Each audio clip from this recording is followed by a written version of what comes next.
Welcome to Influential Entrepreneurs, bringing you interviews with elite business leaders and experts, sharing tips and strategies for elevating your business to the next level. Here's your host, Mike Saunders. Hello and welcome to this episode of Influential Entrepreneurs. This is Mike Saunders, the Authority Positioning Coach. Today we have with us Dan Clark, who's a Hall of Fame speaker and New York Times best-selling author of 37 books and a master storyteller. Dan, welcome to the program. Thanks, Mike. You're a legend. It's an honor to be with you. Oh, you're the legend, and we're not going to talk about all 37 books because that would give us about 9 days worth of content. But wow, what a body of work that is just in that one little piece. And I know we've got so much more to talk about. But I want to just dive into this concept here of, like the drive to success. What drives you? And from your background, give us a little bit of your story and what has your entrepreneurial journey been like to this point in your career. And I always emphasize the word this point, because I don't care how old you are, you could be 70, 80, 90, 100, and you might have 15 or 20 more years of journey and building and growing. So with that thought in mind, what's your entrepreneurial journey been like to this point in your career? I want to amalgamate answers to kind of the three questions and end with what drives me, because it all is relevant in my life. I believe that entrepreneurs, when you meet a serial entrepreneur, they want to fix things. They just have an inherent ability, to look at things not for what they are, but for what they have the power to become. They can make it better. And I suppose my entire life as an athlete, I was clearly a serial entrepreneur because I was always trying to figure out a way to tweak my running style, to eliminate wasted motion so I could be faster, how to increase my leap, my vertical, how to become a better football player, a better basketball, a better baseball player. I've always, searched and sought excellence in everything I do, believing that the only person you need to be better than is the person you were yesterday. That's how I was raised. No matter what your past has been, you have a spotless future. And so I've always been fired up about becoming the very best version of myself. And yet I relegated myself into being an athlete. I thought that's who I was. And that's how I got all of my attention, all my fame and glory. And I was playing football and baseball at the University of Utah, as a student athlete, a scholarship athlete. I was a projected number 1 draft pick by the Oakland Raiders into the National Football League. I'd had an invitation tryout by the Kansas City Royals out of high school as a baseball pitcher. So my entire identity was I am an athlete. And that's all I thought I was. That's who I thought I was.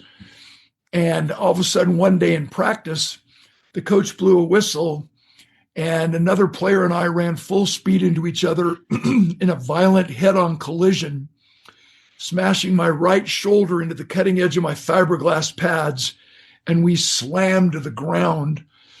And when Lyle got off of me, I had compressed the 7 cervical vertebrae in my neck. I had severed the axillary nerve in my right deltoid muscle, and I'd suffered a grade level 2 concussion, which is one of the worst kinds of concussions you have. I was in such bad shape. My eye drooped. I had loss of speech. I couldn't talk anymore, which momentarily returned. My right side was paralyzed, and my right arm dangled helplessly at my side. And it left me paralyzed for 14 months, Mike. I went to 16 doctors, 15 of whom told me I would never get any better. I would never recover. And I wonder how many folks listening have heard that in your life. And what happens if you believe it? You never get any better. And my life spiraled downward until I hit what I thought was rock bottom. And now that I fought my way back to a 95% recovery, the most frequently asked questions are these, which are answers to your question, Mike. What do I mean? I thought I hit rock bottom. If our listeners today remember nothing else I say, please remember, no matter how tough times get, no matter how hard things are, nobody ever hits rock bottom. We hit Yeah. rock foundation. We hit rock belief. We hit the baseline core values and governing principles on which we were raised. And the other frequently asked question is, why did I keep going to so many different doctors? And the answer is I kept going from doctor to doctor until I found one who believed I would get better. And then the last two questions are these. Why did I stay paralyzed for 14 months? Why did I stay paralyzed for so long? And the answer is I was asking the wrong questions. I was asking the doctors how to get better when I should have been asking myself why. And once we answer why, figuring out the how to becomes clear and simple. And the last question answers your question about what drove me, what drives me. When I started to get better, I was asked to speak to a high school football team. I spoke before 7 of their 8 games. They won the state championship. The high school principal invited me to come and speak to the student body. He called 4 friends. I spoke at 5 schools that year, 13 schools the next year.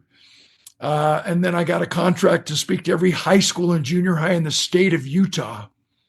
And after I had spoken to 170 schools, finally tweaking my storytelling and my message of resilience, Zig Ziglar played a major role in my recovery, because when I was down, when my wheels fell off my wagon, when I lost my identity, I was truly suicidal. I was an athlete, and I didn't realize that playing football was just what I did, not who I am as a man.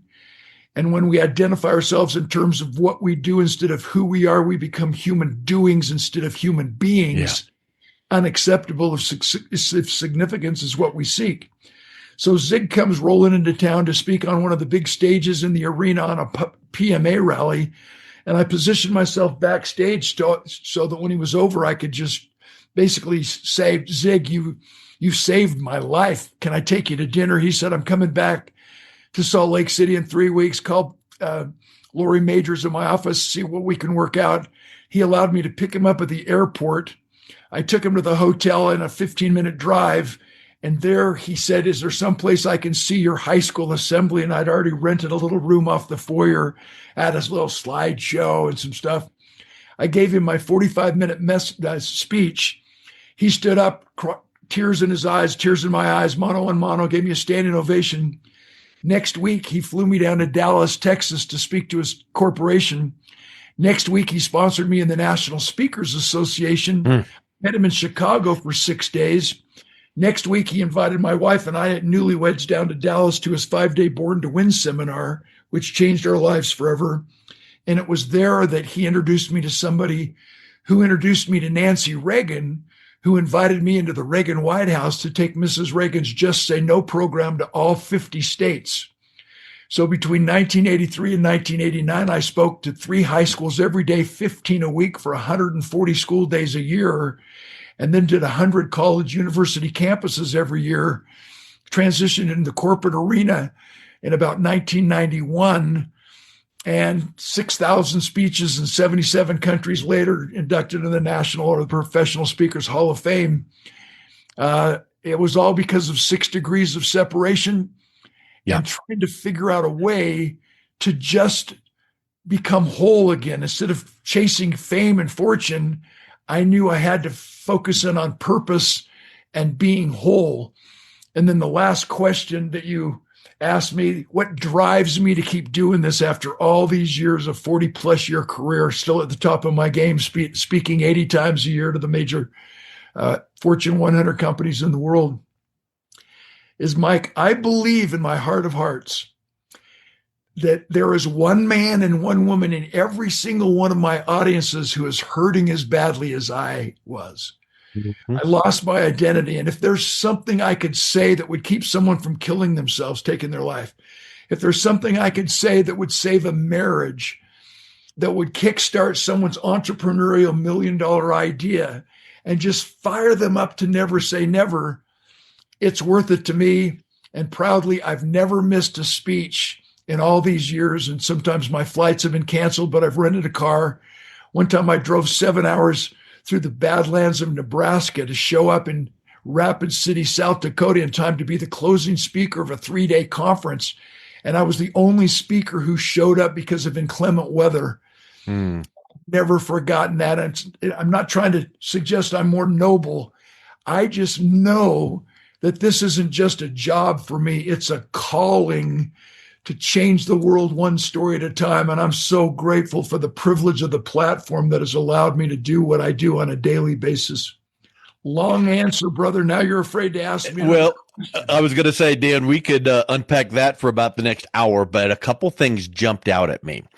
You mentioned 6 degrees of separation, and you mentioned Zig Ziglar. And the thing that I would like to say is, I would say to you that there would be someone out there that may have a Zig Ziglar type of an introduction that they do not take action on. So yes, you connected with him, who then connected you with, and there was those 6 degrees of separation. But talk a little bit about what it is in your life that led you to that realization that there are opportunities in front of me, and I'm not going so fast, 100 miles an hour, that I'm going to miss out on them. I'm going to notice this. I'm going to take action. I'm going to show gratitude. And if you came off as a cocky young person to Zig Ziglar, he would have patted you on the head and said, "Hey, nice to meet you." Next. But somehow, some way, you made that connection and you look to take it to the next level. So I just think that there's opportunity all around every one of us, but we tend to keep our eyes glued to the wrong thing and structure our day's schedule so much that we don't have a moment's notice to be aware of these opportunities to then take proper advantage of that. What do you say to someone about that? Well, Mike, the reason why you're legendary, you ask such good, evocative questions. I love you already, brother. I honor you. I've taught public speaking for 11 years at the university level in the MBA programs. And I teach my students the fundamentals of communication, the fundamentals of entrepreneurship, the fundamentals of life. Number one, seek to bless, not impress. Yeah. So in a public speaking setting, I ask people, if you're nervous before you speak, it means you think it's about you. But if you're excited before you speak, you know it's about them. So if I rise to the occasion, refuse to lose, and connect with my audience, and my audience members leave impressed with me, I've completely blown it. But if they leave impressed with themselves, empowered that they can do what I say they can do, that they can do at least what I've done, then I've connected, I've empowered them.